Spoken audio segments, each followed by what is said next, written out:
Untuk mendapatkan hasil yang maksimal dalam usaha beternak ayam kampung skala rumahan, itu sangat bergantung kepada bagaimana cara kita untuk mengelolanya atau bagaimana cara kita untuk merawat ayam-ayam ini supaya cepat menghasilkan. Perkara beternak itu bukan hanya sebatas kita ngasih makan serta ngasih minum ayam-ayam kita, tetapi lebih kepada bagaimana cara kita menjaga ayam-ayam ini supaya tetap dalam keadaan sehat sampai kepada target panen yang sudah kita tentukan. Assalamualaikum warahmatullahi wabarakatuh. Selamat datang, selamat bergabung, serta selamat berjumpa kembali di channel Jadi Sultan TV. Salah satu channel yang akan selalu membahas mengenai seputar peternakan ayam kampung. Langsung saja teman-teman, supaya durasinya tidak terlalu panjang, pada video kali ini kita akan membahas mengenai bagaimana sih cara beternak ayam kampung silang Bangkok yang benar. Dan tentu saja kita akan membahas keduanya, karena dalam sistem beternak itu ada dua, yaitu yang pertama ada pembibitan serta ada pembesaran. Maka dua-duanya akan kita rangkum dan akan kita kupas tuntas di sini. Nah, kenapa saya tertarik untuk membahas ini teman-teman? Karena memang ada sebuah request, ada sebuah pertanyaan yang kemarin mendarat pada video kami sebelumnya. Dan pada kesempatan kali ini insya Allah saya akan mencoba untuk mengabulkan permohonan beliau, yaitu yang menanyakan tentang bagaimana cara beternak ayam kampung silang Bangkok yang baik dan benar agar cepat menghasilkan. Tentu saja seperti yang sudah saya jelaskan tadi, kita akan membahas mengenai keduanya, ada pembesaran dan pembibitan. Untuk pembesaran bagaimana caranya, dan untuk pembibitan juga bagaimana cara yang baik dan benar untuk kita lakukan. Kita akan segera mulai dari pembesaran terlebih dahulu teman-teman. Untuk ternak pembesaran, yang mana DOC yang akan kita besarkan baik dari hasil indukan sendiri maupun dari hasil DOC yang kita beli di toko atau di toko pakan ternak, itu sebetulnya caranya sama teman-teman.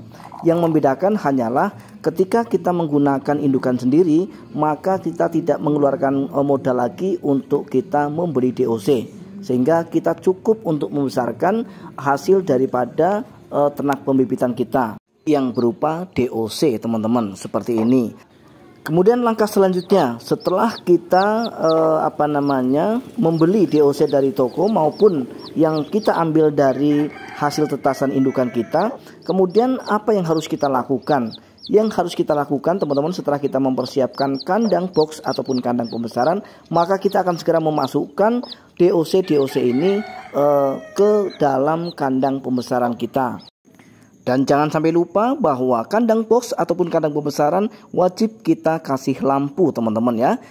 Kenapa saya katakan wajib? Karena otomatis ketika kita pisahkan DOC ini dari indukannya, maka secara otomatis juga teman-teman DOC ini akan sangat merasa kedinginan ketika malam hari ya. Dan fungsi lampu di sini yang pertama adalah untuk penerangan, dan fungsi kedua adalah sebagai peran pengganti daripada sang indukan untuk menghangatkan anak-anaknya. Jadi ketika kita sudah pisahkan dari indukannya, maka secara otomatis juga teman-teman, indukan ini sudah atau DOC ini sudah tidak bisa dihangati oleh sang indukan. Dan sebagai penggantinya adalah lampu itu sendiri teman-teman. Jadi jangan salah paham ya teman-teman mengenai fungsi lampu di sini. Kemudian berbicara tentang pakan teman-teman, untuk mendapatkan hasil pertumbuhan daripada DOC ayam kita yang maksimal, maka tentu saja kita akan menggunakan pakan-pakan dari pabrikan sebagaimana yang sudah saya jelaskan pada video-video saya sebelumnya. Yang pertama kita akan menggunakan Bravo 311, karena untuk Bravo 311 memang sangat cocok untuk kita gunakan untuk ayam-ayam kita yang usianya 1 minggu ya teman-teman ke bawah. Sedangkan untuk 1 minggu ke atas silahkan teman-teman ganti dengan menggunakan Bravo 511. Untuk selanjutnya kita bisa mengkolaborasikan antara Bravo 511 dengan menggunakan pelet 152. Sekali lagi untuk hasil maksimal teman-teman. Seiring berjalannya waktu, secara otomatis pertumbuhan daripada ayam-ayam kita tentu saja akan semakin cepat besar. Untuk teman-teman tidak lupa bahwa ketika kita sudah melihat ya kondisi atau populasi yang ada di kandang pembesaran ini sudah terlihat sempit, maka teman-teman wajib melakukan tindakan, yaitu dengan cara mengurangi populasi yang ada di kandang pertama untuk kita masukkan ke kandang kedua atau kandang berikutnya. Sekaligus kita menyortir jantan dan betinanya teman-teman. Kemudian seiring berjalannya waktu, maka tentu saja ayam-ayam ini akan semakin cepat besar. Dengan semakin cepat besarnya ayam-ayam ini, maka secara otomatis kita akan melakukan perubahan pola pakannya. Kita akan melibatkan pakan-pakan alternatif sebagai sumber pakan yang akan membantu untuk meminimalisir biaya pakan kita, teman-teman. Tetapi yang perlu teman-teman ingat adalah bahwa di usia berapa sebaiknya kita melatih ayam-ayam ini mengkonsumsi sumber pakan dari alternatif. Teman-teman sebaiknya menggunakan pakan alternatif nanti ketika usia ayam-ayam kita sudah di usia 1,5 bulan ke atas ya teman-teman. Ini demi pertumbuhan ayam yang maksimal. Bukan berarti ayam-ayam ini tidak mau mengkonsumsi pakan-pakan alternatif di bawah usia 1,5 bulan. Tetap mereka akan mau, tetapi pada faktanya nanti ketika kita paksa dengan menggunakan pakan alternatif untuk usia 1,5 bulan ke atas, maka tentu saja pertumbuhan daripada ayam-ayam ini pasti akan terganggu, teman-teman. Nah, untuk mengantisipasi hal itu terjadi, maka kita wajib menggunakan pakan alternatif nanti di usia 1,5 bulan. Itu cara yang sudah saya lakukan dan yang sudah saya terapkan di peternakan saya, teman-teman. Kemudian untuk selanjutnya, karena beternak itu kita tidak hanya ditugaskan untuk memberi makan dan minum ayam-ayam kita, tetapi lebih kepada bagaimana supaya ayam ini cepat besar dan tentu saja bisa sehat sampai kepada usia panen. Sehingga melakukan perawatan-perawatan yang maksimal dengan memberikan mungkin jamu-jamuan dan herbal untuk membuat ayam ini tetap sehat, itu merupakan keharusan buat kita. Dan sesuai dengan pengalaman teman-teman, saya tidak harus mengeluarkan uang untuk membuat ayam-ayam ini sehat, karena saya memanfaatkan jamu-jamuan yang bisa kita ambil dari belakang rumah, seperti jahe, kunyit, sereh yang bisa kita olah menjadi jamu herbal yang setiap minggu bisa kita berikan pada mereka.